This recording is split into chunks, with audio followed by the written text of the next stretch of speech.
What would you do if you walked into your own business undercover and discovered the very person you trusted to lead was humiliating your customers and crushing your employees' spirits? That's exactly what happened to this CEO. What he saw left him stunned, but what he did next, it changed everything. Stick around, because this story will blow your mind and leave you questioning what true leadership really looks like. Tell us where you're watching from. We love hearing from you. And don't forget to subscribe for more stories that will leave you speechless. Chris sat at his desk, staring at the report in his hands. The words felt heavier than the paper itself. Complaints were piling up about one of his company's flagship stores. Customers were angry, employees seemed unhappy, and it all pointed to one person, the store's manager, James Turner. Chris couldn't ignore it anymore. He leaned back, tapping the paper against the desk. "What's really going on there?" he muttered to himself. Numbers and reports didn't tell the full story. He had built his company on the idea of treating people well, customers and employees alike. But if this store was failing at that, it meant something deeper was broken. The memories of his childhood came rushing back. He thought of Mr. Hargrove, the man who ran the corner store in his old neighborhood. Mr. Hargrove always treated everyone with respect, even when times were tough. "Leadership isn't about power," he used to say. "It's about serving others." Chris had carried those words with him ever since. But now, sitting in his quiet, polished office, Chris realized he had drifted too far from the heart of his business. He needed to see the truth with his own eyes. He made up his mind. The next day, Chris walked into the store, not as the CEO, but as a new trainee. His name tag read Chris. And his uniform was plain, just like everyone else's. He felt out of place, but stayed focused. He wanted to watch, listen, and understand what was really happening here. It didn't take long to see the cracks. The staff seemed tense. No one smiled at each other. Customers came and went without much interaction. Chris noticed a teenage cashier, her shoulders slumped, nervously tapping her fingers on the counter. She avoided eye contact with the manager, who stood nearby, barking orders. Then it happened. An older woman approached the counter, holding a small bag of groceries. Her hands shook as she spoke softly. "Excuse me, dear. I think this price might be wrong. Could you check for me?" Before the cashier could answer, James Turner stepped in. "The price is correct," he snapped. His voice was loud enough for other customers to hear. "If you can't pay, then don't buy it." The woman's face turned red. She started to speak, but James waved her off. "We don't have time for this," he muttered. "Next." Chris stood frozen, watching the woman quietly leave with her groceries. His hands clenched into fists.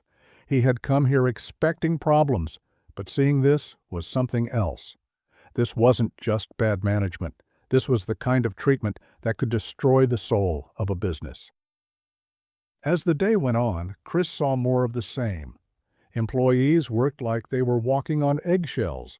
Customers were dismissed or ignored. And James? He seemed to enjoy throwing his weight around. Chris kept his head down, but every word and action stuck with him. By the end of his shift, he had seen enough to know one thing: something had to change. But how? He wasn't ready to reveal who he was, not yet. For now, he'd stay quiet, watching and waiting. This wasn't just about fixing a store. It was about fixing the culture he had built. Chris arrived for his second day at the store, blending in as much as he could. The tension in the air was still thick. Employees avoided James Turner as though he were a storm about to strike, and customers didn't linger any longer than necessary. Chris made it his mission to quietly observe every interaction, piecing together the dynamics of the place.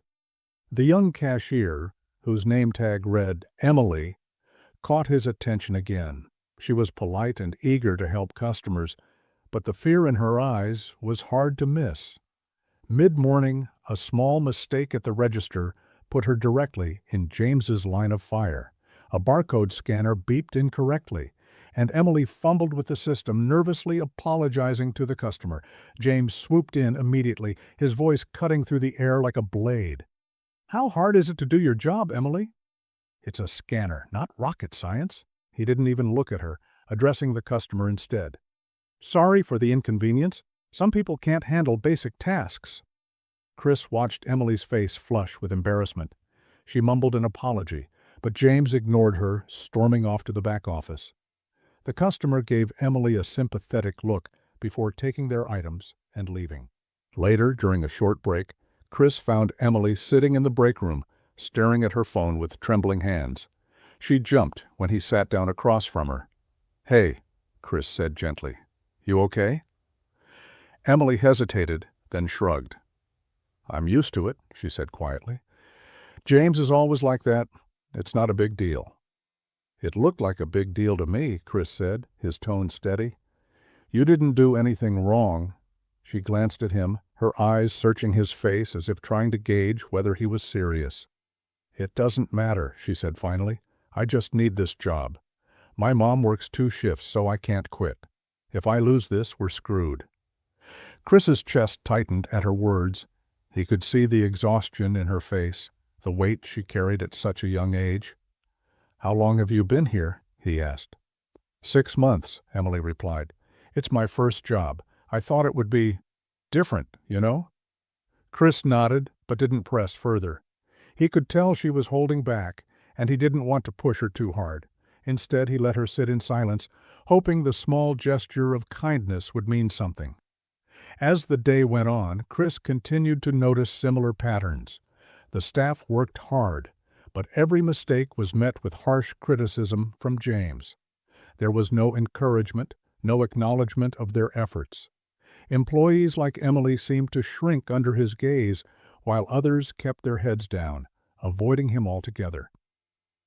In the afternoon, a single mom came into the store, her toddler squirming in her arms. She approached the customer service desk with a clearly defective product, a broken toy.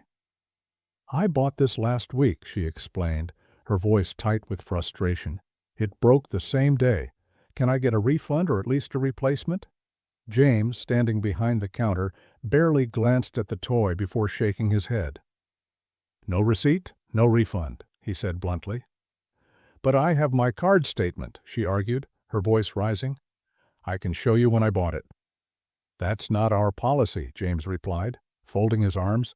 His tone was final, as though the conversation was a waste of his time. The woman's face reddened, and the toddler began to cry. "This is ridiculous," she snapped. "It's clearly defective." James leaned forward slightly, his voice cold. "If you don't like the policy, you're welcome to shop somewhere else." Chris felt his hands clench into fists again. He stepped forward, about to say something, but stopped himself. Not yet. He couldn't blow his cover. Instead, he approached the mother after James walked away. "I'm really sorry about that," he said softly. "I know it's frustrating. If you want, I can help you escalate this." She sighed, shifting her crying child to her other hip. "Thanks, but I'm done here," she said bitterly. "I'll take my money somewhere people actually care." She left, her words echoing in Chris's mind. By the end of the day, Chris knew things were worse than he had imagined. James wasn't just a bad manager. He was the kind of leader who could destroy everything Chris had worked to build. For now, Chris decided to keep watching, but the cracks were widening, and he wasn't sure how much longer he could stay silent. Chris entered the store on his 3rd day with a heavy heart. The same oppressive atmosphere greeted him, and he couldn't shake the growing sense of urgency. James's behavior wasn't just affecting the staff, it was poisoning the entire store. Chris wondered how many customers had walked away forever because of the manager's sharp tongue and dismissive attitude. As Chris clocked in, he noticed one of the senior employees, a man named Mark, struggling to lift a large box in the stockroom. Mark had been with the company for over a decade, yet he looked worn down, his movements slow and deliberate. Chris stepped forward without hesitation. "Let me help with that," he offered, grabbing the other side of the box. Mark gave him a tired smile. "Thanks, kid." You don't have to, though. You're new. You'll figure out soon enough that no one sticks their neck out around here." Chris frowned. "Why's that?" Mark hesitated, glancing toward the open door to make sure no one else was listening. "You've seen James, right? He's got no patience for anyone. You try to go the extra mile, and he'll just tell you you're wasting time. Most of us learn to just keep our heads down and get through the day." "Has he always been like that?" Chris asked, keeping his voice casual. Mark shrugged. "Mostly, but it's gotten worse over the last year or so. I think the pressure's gotten to him. Still, that doesn't give him the right to treat people the way he does." Chris nodded, filing the information away. It wasn't much, but it was a clue. Maybe James wasn't inherently cruel. Maybe something had pushed him to this point. That didn't excuse his actions, but it gave Chris a starting point. The day took a sharp turn after lunch. A teenager, no older than 16, walked into the store looking nervous but determined. He approached the counter, clutching a resume in his hands. Chris watched as the boy asked politely if there were any job openings. James, who was reorganizing some paperwork, barely glanced up. "We're not hiring," he said curtly. "Are you sure?" the boy asked, his voice trembling slightly. "I'd really appreciate the chance to work here. I can—" James cut him off with a wave of his hand. "I said we're not hiring. Don't waste my time." The teenager stood there for a moment, frozen, before quietly thanking him and walking out. Chris felt a surge of anger rise in his chest. James didn't just say no. He made it clear that the boy's effort didn't even deserve consideration. After James walked away, Chris stepped outside. The boy was sitting on the curb staring at his resume. Chris approached him slowly. "Hey," he said, "you okay?" The boy looked up, surprised. "Yeah, I'm fine. Just thought I had a shot, you know?" Chris sat down beside him. "You're looking for your first job?" The boy nodded. "Yeah. My mom's been working 2 jobs since my dad left, and I wanted to help out. I thought maybe I could start here, but—" He trailed off, shrugging. Chris clenched his jaw, forcing himself to stay calm. "Don't give up," he said firmly. "You've got the right attitude, and someone's going to see that. It just might not be here." The boy gave him a small smile. "Thanks." As the boy walked away, Chris felt the weight of what he had just witnessed settle in his chest. James wasn't just toxic to the employees. He was turning away people who were eager to work and make a difference. By the time the shift ended, Chris had seen enough. Every hour spent in the store revealed another crack in the foundation. But he wasn't ready to confront James yet, not without a plan. That evening, as he sat in his small rented apartment, Chris reviewed everything he had learned so far. The employees were overworked and underappreciated. Customers were treated like an inconvenience. And James? He was at the center of it all, either unaware or uncaring about the damage he was causing. Chris knew he couldn't keep quiet much longer. The more he saw, the more he realized that this wasn't just about fixing a store. It was about reminding everyone, employees and customers alike, what the company was supposed to stand for. Tomorrow, he thought, things were going to change. Chris arrived early the next morning, determined to start laying the groundwork for change. He couldn't reveal himself yet, but he could take small steps to shift the energy in the store. As he walked through the aisles, he greeted every employee he passed with a simple "good morning" and a smile. Some nodded politely, others looked surprised, as though they weren't used to being acknowledged at all. Emily was at the register again, her posture tense as she prepared for another day. Chris stopped beside her as she adjusted her name tag. "Hey, Emily," he said casually. "Anything I can help with today?" She blinked at him, startled. No, I think I'm good. Thanks." Chris gave her a reassuring nod. "You're doing great, by the way. I know it's not easy, but you've got this." For a moment, she just stared at him, her face a mix of confusion and gratitude. "Thanks," she said softly, a small smile breaking through her usual nervous demeanor. The morning rush began, and Chris kept himself busy with small tasks, quietly observing everything around him. He noticed how James loomed over the staff, barking orders without offering any real guidance. He saw Mark in the stockroom, struggling with inventory that could easily have been managed with better planning. And then there was Emily, who handled the long line of customers with as much patience as she could muster, only to have James nitpick her every move. The turning point came when a regular customer, an older man named Mr. Peterson, came into the store. Chris recognized him from the first day. A man who always greeted the staff warmly, even when the atmosphere was far from welcoming. Mr. Peterson stopped at Emily's register, purchasing a few basic items. "Morning, Emily," he said with a kind smile. "How's your day going?" Emily hesitated, glancing toward James, who was lurking nearby. "It's fine," she said quickly, her voice barely above a whisper.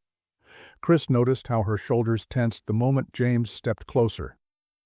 "Peterson, you're holding up the line," James said sharply, his voice cutting through the air. Mr. Peterson frowned. "I'm not holding anything up. I was just saying hello." "Well, this isn't a social club," James snapped. "If you don't need anything else, move along." Chris saw the hurt flash across Mr. Peterson's face as he gathered his items and walked out. The tension hung in the air like a storm cloud. Emily looked down at the counter, her face pale. Chris had seen enough. As the line dwindled, he approached James, his voice calm but firm. "Was that really necessary?" James turned to him, raising an eyebrow. "What are you talking about?" "The way you spoke to that customer," Chris said. "He wasn't doing anything wrong." James let out a short, humorless laugh. "You're new here, so let me give you some advice. This isn't the kind of place where you waste time chatting. If we don't keep things moving, we lose money. End of story." Chris held his gaze, refusing to back down. Treating customers with respect doesn't waste time. It builds loyalty. James's eyes narrowed. "You don't get it, do you? You're here to follow orders, not give lectures.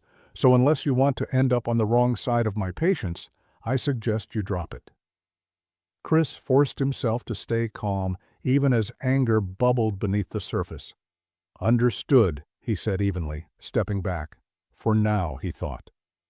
As the day wore on, Chris quietly worked behind the scenes to lift the spirits of the employees. He helped Mark reorganize the stockroom, turning what had been a chaotic mess into something manageable. He offered small words of encouragement to Emily whenever James wasn't around, and by the afternoon she seemed slightly more confident. But Chris knew these small acts weren't enough. James's presence was like a shadow over the store, and the longer it went on, the more damage it would do. By the end of the shift, Chris had made his decision. Tomorrow, he would start putting his plan into motion. The time for watching and waiting was over. It was time to take action. The next morning, Chris walked into the store with a renewed sense of purpose. He had spent the night thinking about everything he had seen, and now he was ready to act, not rashly, but with intention. If change was going to happen, it had to start with the people who had been beaten down by the system James had created. Chris started his day in the break room, where Emily was sitting with Mark and another employee, a middle-aged woman named Carla. The mood was subdued, as it always seemed to be, but Chris decided to break through the silence. "Morning, everyone," he said with a smile, grabbing a seat at the table. Mark nodded, his face tired as usual. Carla barely looked up from her phone. Emily mumbled a quiet morning before returning to the sandwich she was picking at. Chris leaned forward, lowering his voice just enough to make them listen. "I've been here a few days now, and I've noticed something. You're all great at what you do, but you don't seem to believe it." Emily glanced up at him, her eyes widening slightly. Mark frowned. "What do you mean?" "I mean," Chris continued, "you're doing your best in a tough situation, but it feels like no one's giving you the credit you deserve." "That's not right." Carla let out a bitter laugh. "Credit? Around here? You must be joking." "Yeah," Mark added, shaking his head. "You're new, so you don't get it yet. This place isn't about doing your best. It's about surviving." Chris met their eyes, one by one. "Maybe that's the problem. It doesn't have to be that way." Carla scoffed.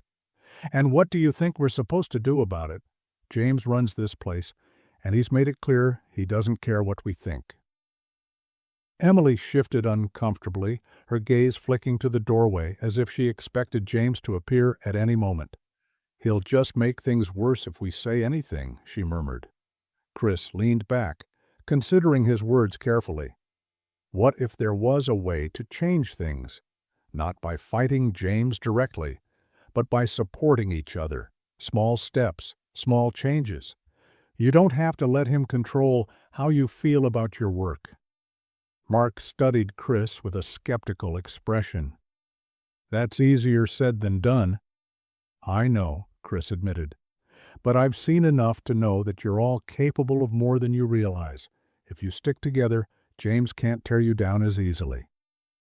For a moment, the break room was silent. Then Carla sighed, standing up and tossing her empty coffee cup in the trash. "You're an optimist. Good luck with that," she said, walking out. Emily looked at Chris, her expression conflicted. "I appreciate what you're trying to do," she said softly, "but she's right. It's not that simple." Chris nodded, his tone gentle but firm. "Maybe not, but I believe it's possible. You're stronger than you think, Emily." She gave him a faint smile before heading back to her station. Chris stayed behind, replaying the conversation in his mind. He had planted a seed, but it was clear the staff had been worn down by months, maybe years, of mistreatment. They needed more than words. They needed proof that change was possible. Later that day, an opportunity presented itself. A customer, visibly frustrated, approached the counter where Emily was working. "I've been trying to find someone to help me for 10 minutes, he said sharply, holding up a small electronic device. "This doesn't work, and I need to return it." Emily glanced nervously toward James, who was busy berating Carla about a misplaced shipment. Chris could see her hesitation, and decided to step in. "I can help with that," Chris said, stepping forward.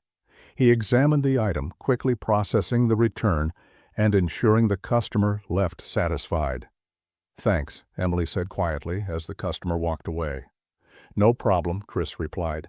Then he added, "You could have handled that just fine on your own, you know." She shook her head. "James would have found a reason to yell at me. He always does." Chris lowered his voice.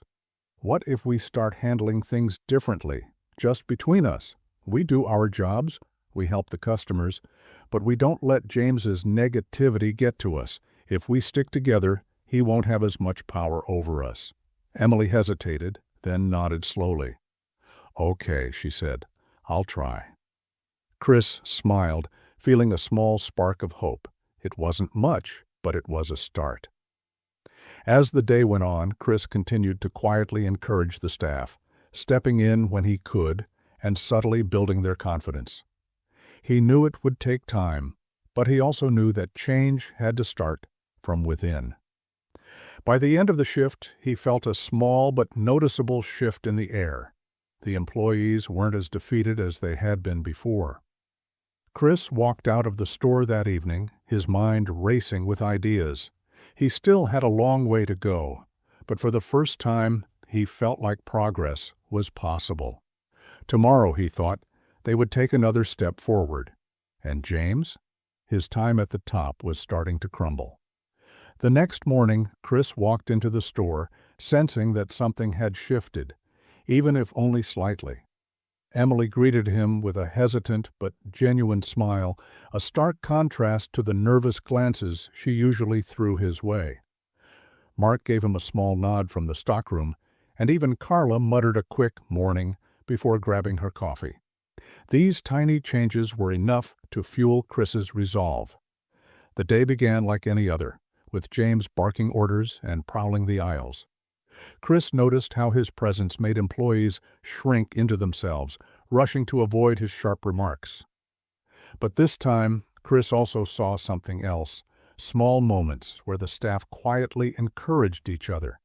Emily helped Mark organize the inventory faster, and Carla stepped in to assist a frustrated customer without waiting for James's approval. Chris was starting to see the potential in the team, but he knew they needed a push, something that would show them just how much they were capable of when they worked together. Mid-morning, the store faced its first real test. A large delivery arrived, but it was chaotic. The boxes were mislabeled, and the delivery driver was impatient, insisting he didn't have time to sort through everything. James stormed into the stockroom, his frustration boiling over. "Can someone explain why this is such a mess?" he barked, glaring at Mark and Carla. "Do I have to do everything myself?" Mark opened his mouth to respond, but thought better of it, lowering his gaze. Carla crossed her arms but stayed silent, her expression defiant. Chris stepped forward, his voice calm but firm. "I can handle this," he said, meeting James's glare. James raised an eyebrow, clearly irritated. "You? This isn't your job. Stay out of it." Chris didn't flinch. "It's everyone's job to make sure things run smoothly. Let me sort this out so the team can focus on the customers." For a moment, James looked like he might argue, but then he threw up his hands. "Fine. Waste your time if you want." He stormed off, muttering under his breath. Chris turned to Mark and Carla. "Let's figure this out together. We'll get through it faster that way."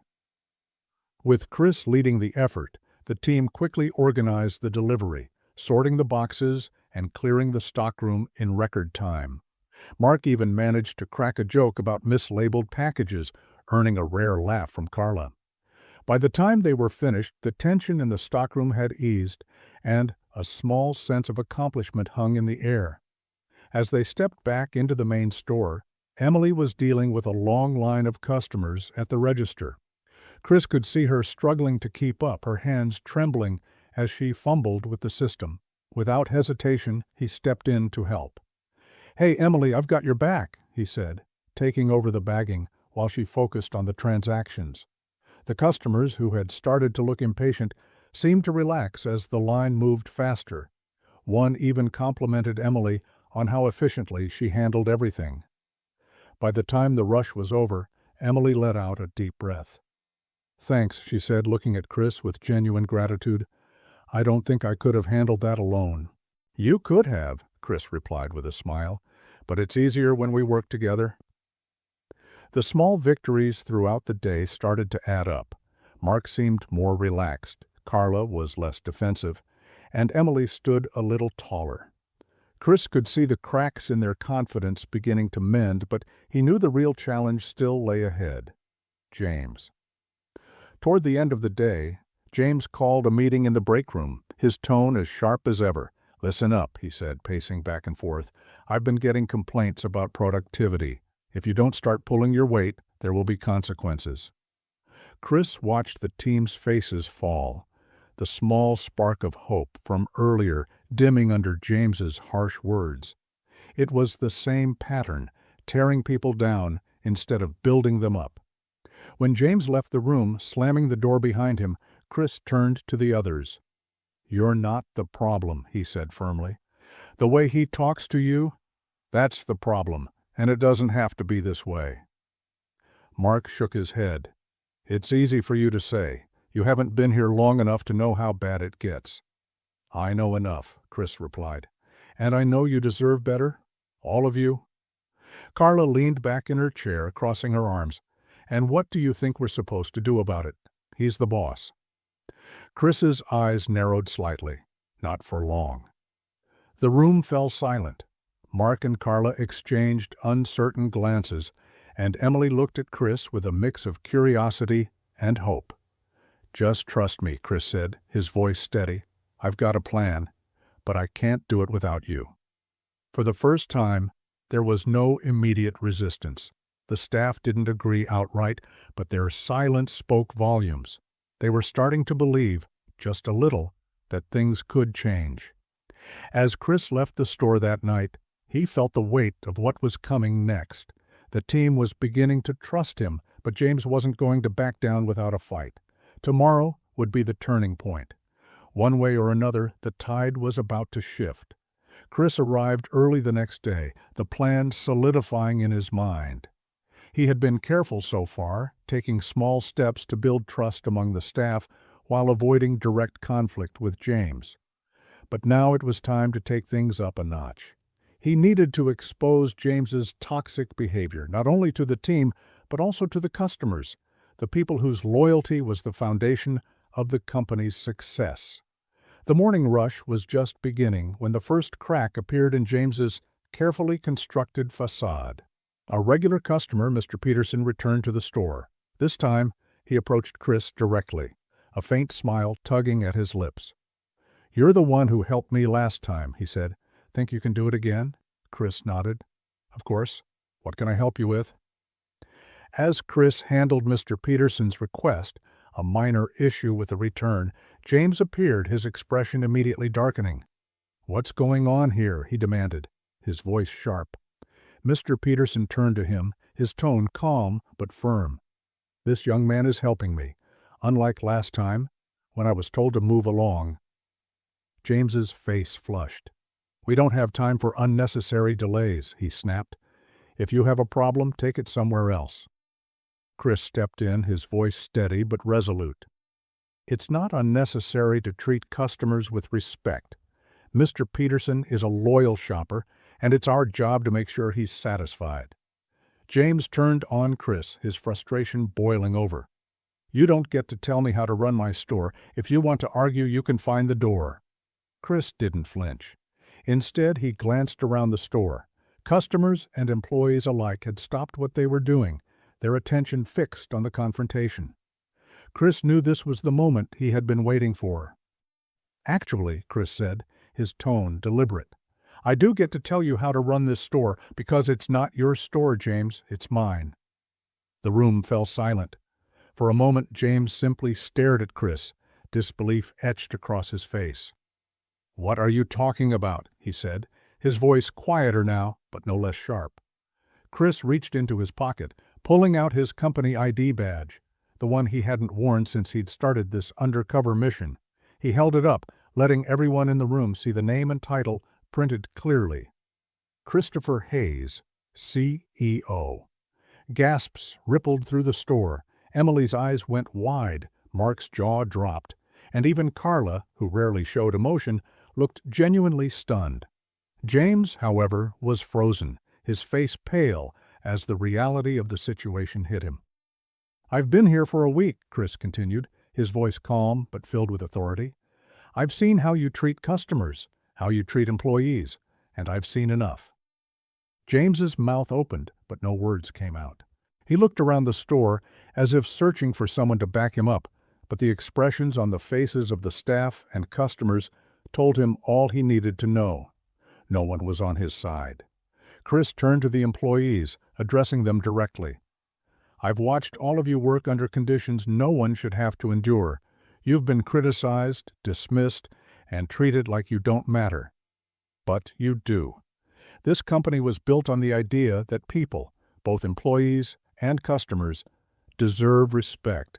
That's what we're supposed to stand for." He paused, letting his words sink in, before turning back to James.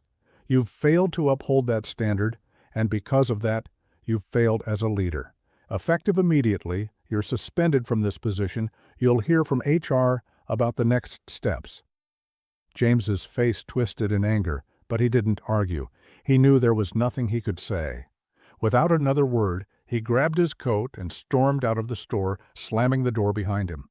The silence in the store lingered for a moment before Chris spoke again, his tone softer now. "To the rest of you, thank you for everything you've done to keep this place running. I know it hasn't been easy, but that's going to change. Starting today, this store will be a place where you feel supported and valued." Mark raised a tentative hand. "What happens now?" he asked. Chris smiled. "Now, we rebuild, together." For the first time, the tension in the room eased. Emily smiled, her shoulders relaxing. Carla leaned back against the counter, letting out a breath she seemed to have been holding for months. Even the customers, who had stayed to watch the drama unfold, nodded in quiet approval. Chris knew there was still a long road ahead. Changing the culture of the store wouldn't happen overnight, but this was the first step. As he looked around at the faces of his team, he felt a sense of hope he hadn't felt in years. This wasn't just about fixing one store, it was about proving that leadership, at its core, was about service. And now, with the truth finally out in the open, Chris could begin to make things right. The next day, the store felt like a completely different place. The oppressive weight that James had cast over the team was gone. There was still uncertainty. Change didn't happen in a single moment, but there was also hope, a spark of something new. Chris arrived early, just as the employees were trickling in for their shifts. Emily waved at him timidly, but with a genuine smile. Mark was chatting with Carla near the stockroom, their conversation more animated than Chris had ever seen. Gathering the team before the store opened, Chris stood in the middle of the break room. He wasn't wearing his CEO badge today, just the plain uniform he'd been wearing all week. He wanted them to see him not as their boss, but as someone who cared. "First of all," Chris began, his tone warm and steady, "I want to thank you all for trusting me, even before you knew who I was. I know this past week has been tough, but you've shown me that this team has what it takes to make this store something we can all be proud of." Carla raised an eyebrow, her usual skepticism creeping through. "So what's the plan, boss?" Chris smiled. "The plan is to work together. Starting today, this store is going to be different. We'll set clear expectations, not just for you, but for anyone in leadership. No more yelling, no more insults, no more fear. Leadership is about lifting people up, not tearing them down." Emily raised her hand, her voice hesitant but stronger than before. "What about James? Is he coming back?" Chris shook his head. "James is no longer a part of this store. He'll go through our HR process, and they'll decide if he has a future with the company at all. But even if he does, it won't be here. This team deserves better, and we're going to make sure you have the support you need." A ripple of relief passed through the room. Chris could see the weight lifting from their shoulders, replaced by something that had been missing for too long: optimism. Mark crossed his arms, his tone cautious. "This all sounds good, but we've heard promises before. How do we know things will really change?" Chris met his gaze, his expression serious. "You're right to ask that. Words aren't enough. That's why I'm staying here for the next month, not as your CEO, but as your teammate. I'll work alongside you, listen to your concerns, and make sure the changes we start here become permanent.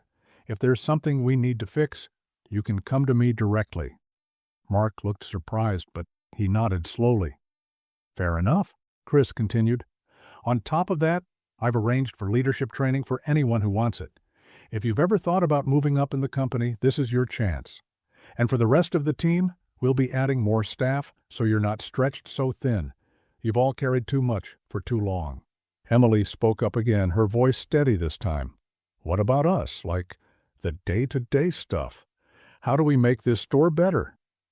Chris smiled, proud of her courage. "It starts with little things.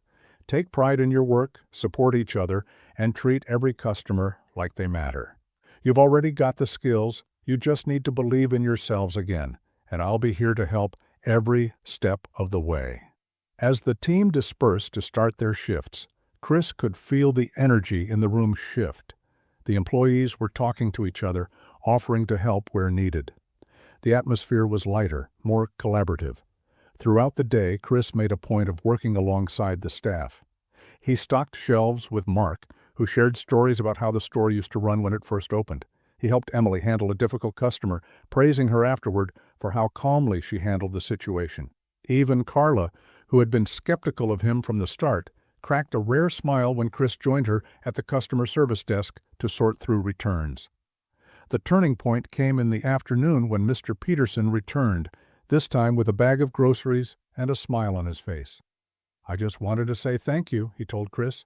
"You're making a real difference here." Chris nodded, grateful for the kind words. "It's not just me. It's the team." By the end of the week, the changes were undeniable. Customers lingered longer, employees smiled more often, and the store was running more smoothly than it had in years. The team was still adjusting, but the foundation for something better had been laid. On Chris's last day as a trainee, the staff surprised him with a small card, signed by everyone. Inside, Emily had written, "Thank you for believing in us. We won't let you down." As Chris left the store, he felt a deep sense of fulfillment. This wasn't the end of the story, it was just the beginning. The lessons learned here would ripple out across the company, reminding everyone that leadership wasn't about titles or authority. It was about service, empathy, and the courage to make things right. Chris walked into the evening, the sound of laughter and teamwork echoing behind him. His mentor's words played in his mind. Leadership isn't about power, it's about serving others. And for the first time in a long time, Chris knew he was living up to that ideal. The store had transformed, not just in how it looked or operated, but in how it felt. The oppressive tension was replaced by a warm energy, fueled by trust, collaboration, and mutual respect. Employees began to smile, customers stayed longer, and the atmosphere buzzed with positivity. Chris knew the changes they had made went far beyond policies or procedures. It was about empowering people to believe in themselves and in each other. As he walked away from the store for the last time as a trainee, Chris reflected on how one person's actions, good or bad, could shape an entire environment. James had ruled with fear, tearing others down to hide his own insecurities. But when kindness and courage took the lead, it sparked something unstoppable. It reminded Chris of his own journey, of the small corner store from his childhood, and the lesson he had carried ever since. Leadership is not about titles or power. It's about service, empathy, and inspiring others to rise. If this story inspired you, subscribe to our channel and share your thoughts in the comments below. What did you take away from Chris's journey? We'd love to hear your perspective and keep the conversation going.